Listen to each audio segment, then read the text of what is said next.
Hi, everybody. As we've reached the end of our course, I wanted to take a moment to participate in this discussion in a different way through kind of a summary lecture, so to speak, on themes and patterns in qualitative research. So, as most of you know by now, qualitative research is very close to my heart. I successfully defended my qualitative dissertation. Specifically, I used phenomenology. I'm a big fan of qualitative. I think it provides a lot of advantages. There are also some disadvantages, as you've learned throughout the course, but I think we should talk about it in kind of a brief summary form. So obviously, as we've gone through the course, you've learned a lot about qual versus quant versus mixed methods. Okay, they're all qualitative, quantitative, and mixed methods, all very valuable. But what I want to hone in on is within qualitative, you've learned about a lot of different designs and traditions. You've learned about uh, ethnography. You've learned about case study, grounded theory, and phenomenology, just to name a few. And certainly, there's many, many more that we could go through. And what I think what we see as a main advantage, at least in my mind, in qualitative research, is the level of in-depth, detailed analysis we can gain. You get a lot of rich textual descriptions when you use qualitative.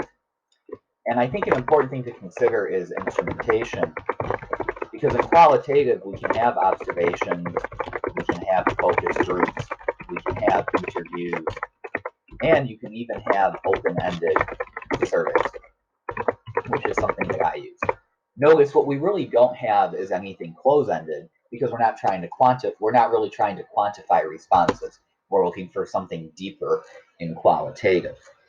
So make sure, when as we consider the prompt that Dr. Jazar has provided us this week with differences in um, in qualitative, we're looking at what are how do things influence how we approach qualitative. And I think an important thing to consider is the role of the researcher. Qualitative research inherently uh, does lend itself to a degree of bias because the researcher tends to be more involved. So I think it's important to control for researcher bias, which can be done in many ways. Um, and I don't want to get into all those ways because I want to keep this video short, but keep in mind to be ready to explore that. Also, going back to instrumentation for a moment, make sure that you can justify the validity and reliability of your instrument. This will be big when you take your Chapter 3 course in your dissertation, as well as when you do your defense. So let's also look at, there's some unique ethical considerations that come into play when we talk about qualitative research. So not only, I'll call them ethical considerations, as well as reliability and validity. In the realm of qualitative, we have to look at things such as transferability.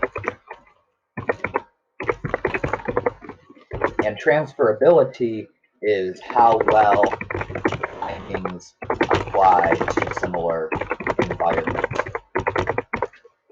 A very easy pitfall in qualitative research is to try to take stuff that you found and apply it too generally, to transfer to too many environments. You want to be careful because often qualitative research has smaller sample sizes than quantitative, so you want to make sure that you're not overgeneralizing your findings because you'll have a transferability problem. So you definitely want to make sure that you talk about that. Another thing that you want to talk about in qualitative research is dependability. Okay, so make sure that you get that in there.